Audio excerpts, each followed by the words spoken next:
1/3 যদি ওনার দোকানে বেচা কিনা হয় যদি হয় 5,000 ইউরো, আর যে দোকানে অ্যালকোহল আছে সেই দোকানে বিক্রি হয় 15,000 ইউরো। বাট উনিও আলহামদুলিল্লাহ আল্লাহর নামে বেশ ভালো বিজনেস করছেন, ভালো বিজনেস করে আছে। উনিও একের অধিক বিজনেস করে, এইচআর কনসালটেন্সি ওনার আছে। এইটা উদাহরণ হিসেবে এটা দাঁড় করাতে চাই। এই রেস্টুরেন্টটা ছোট, আপনারা ভিডিওটা দেখতে পারেন। এই রেস্টুরেন্ট অনেকেই বলে যে ভাইয়া আমি কি 14,000 ইউরো দিয়া যে পেইড আপ ক্যাপিটাল দিব সেই পেইড আপ ক্যাপিটাল দিয়ে আমি ব্যবসাটা করতে পারবো কিনা, নাকি আমার পেইড আপ ক্যাপিটালের পরিমাণ আরো বেশি লাগে। দেখেন আমাদের মিনিমাম স্লটটা করে দিচ্ছে 14,000 ইউরো, যে এই 14,000 ইউরো দিয়ে তুমি যদি ব্যবসা করতে চাও তাহলে তুমি আমার দেশে আসো, আইসা ব্যবসা করতে পারো।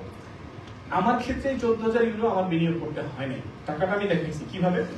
দেখেন আমার ইমেজিনারি ইন্ডাস্ট্রি বা অন্য যে ক্লায়েন্টগুলো সেগুলো ইউরোপে আগেই ছিল, ওই ক্লায়েন্টগুলো আমার টাকাটা দিচ্ছে আমার লিথুনিয়ার অ্যাকাউন্টে, আমার বাংলাদেশ থেকে টাকা পাঠাইতে হয়নি। তার মানে কি আমার 14,000 ইউরো পেইড আপ ক্যাপিটাল বিনিয়োগ করতে হয়নি, আমার আগেই ক্লায়েন্ট ছিল। যদি এরকম যারা ই কমার্সের বিজনেস করেন, যারা ফ্রিল্যান্সিং এর বিজনেস করেন বা কাজ করেন, তাদের ক্ষেত্রে এই ধরনের ঘটনা ঘটানো সম্ভব। বা অনেকে এখন এক্সপোর্ট ইম্পোর্ট করতেছেন, আপনার ইউরোপে অলরেডি ক্লায়েন্ট আছে, তার ক্ষেত্রে কিন্তু পেইড আপ ক্যাপিটাল পাঠানোর কোনো দরকার নেই, কারণ আপনার ক্লায়েন্টই আপনার অ্যাকাউন্টে পাঠা দিতে পারে। এটা একটা ব্যাপার। ঠিক অনুরূপ ভাবে দেখেন এই রেস্টুরেন্টটা করতে সুমাইয়াদার শুরুতে খরচ হয়েছিল 12 না 16,000 ইউরো, শুরুতে 28,000 ইউরো লাগে না কিছু।